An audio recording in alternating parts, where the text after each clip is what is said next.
I ended up becoming a missionary and went to Africa. And actually, the first place I went to was Burundi, which was it just gotten out of a war, but there were still active rebel groups.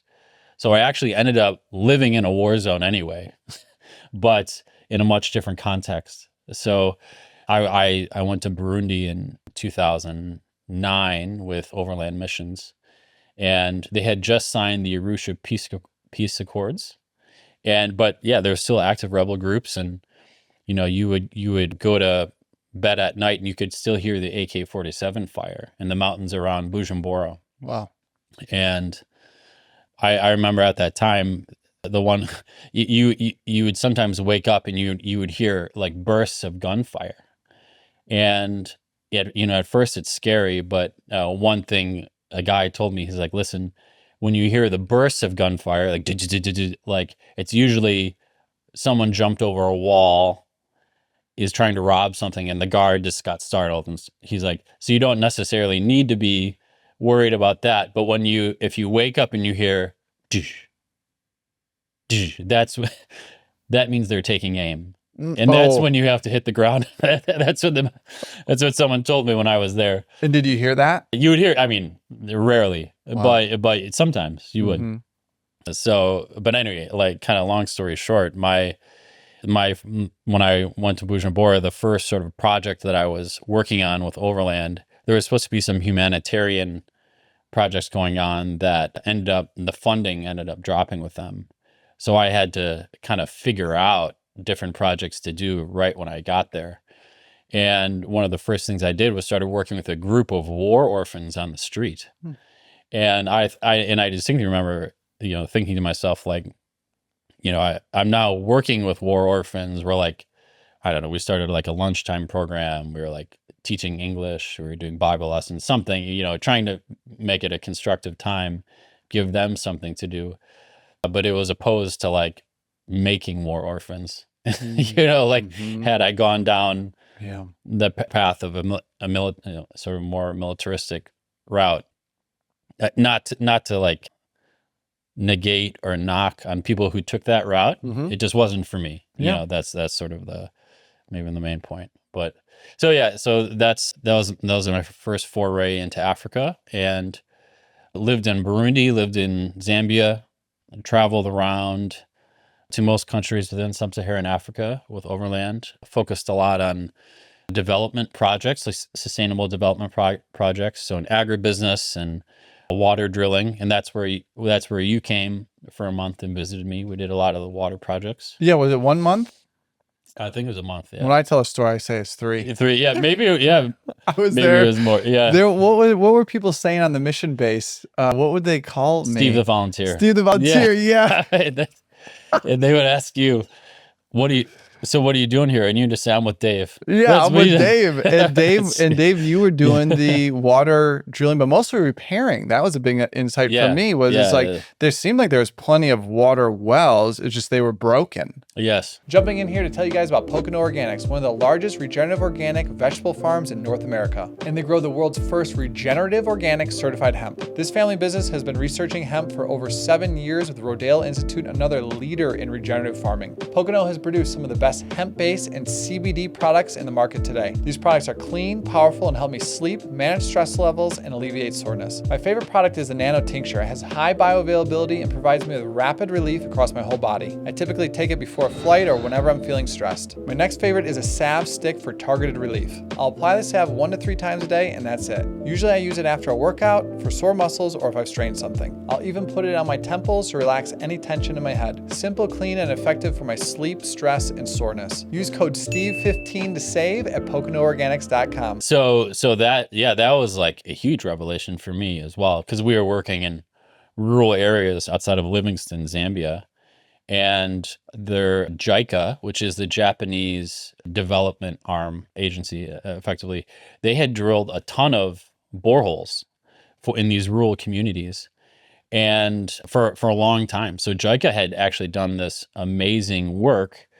But what would happen is that, so they would have access to clean water, but one part would break. So, and you could fix that part for like $200, something like that. You would just have to get there.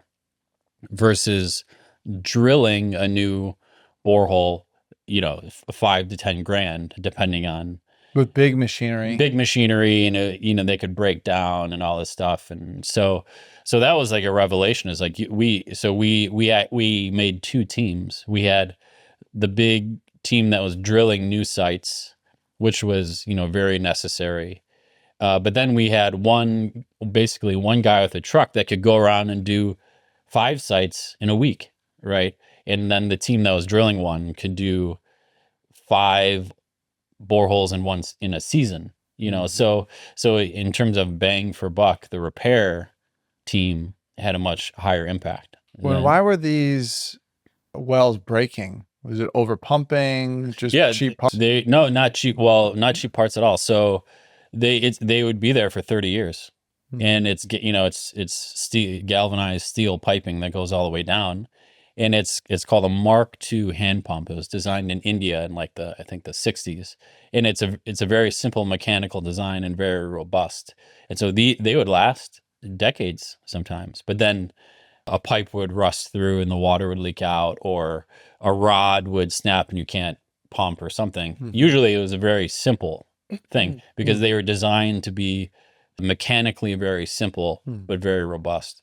These hand pumps. Hey, I just wanted to jump in here and give a quick shout out to the sponsor of today's podcast, B Micro, the easiest way to sneak vegetables into any meal. Due to soil depletion, GMOs, and monocropping, Americans are not getting enough nutrients. So in 2018, I founded B Micro, the first freeze-dried microgreens company in the US to help Americans get more concentrated natural nutrients into their diet. Microgreens are a phase in the plant's life when they're 14 days old and naturally the most concentrated in vitamins, minerals, nutrients, all the good things that we need. Our microgreens are grown here in the US in soil in a greenhouse. They're certified USDA organic and regenerative organic. We grow, wash, and freeze dry them to extend their 1-week shelf life to over 1 year, allowing us to ship anywhere in the US without the worry of spoilage. We have 2 flavors, broccoli, backed by over 2,000 studies on sulforaphane and its powerful detox benefits, and a blend of red cabbage, radish, and broccoli, the most potent detox formula we've tested, offering you the most bang for your buck. Easily sneak these microgreens in any meal. Eggs, smoothies, pizza, pasta, even your kids' mac and cheese, you can't even taste it. Use code STEVE15 to save at bmicro.farm. So how long were you in Africa for this mission time? About 4.5 years, but mostly full time. But then in like 2011 or 12, I injured my back pretty severely. So I actually had to come back to the States for rehab. And so when I went back to the States, I started traveling back and forth after I rehabbed my back. But you know, 4.5 years I was with Overland. And what was it like? Was there a glamorousness to it? Was it really kind of like rice and beans? Was it hard? Was it Yeah, no, not glamorous. I would say there is an adventurousness to it, right? Which again, I think that was one of my main goals back then, was just to experience a lot of cool stuff. So we would get to, you know, drive out in the bush with Land Rovers, and you're on your own. You know, you're 12 hours from a tar road, and if you break down or something happens, you got to figure it out, and you're engaging with the local tribal groups and things like that. And you have some very capable people on the team. I remember, is it Peter that was one of the mechanics and the engineers, and you had a whole fleet of trucks, and it was like unbelievable build out for overland missions at that time when I visited.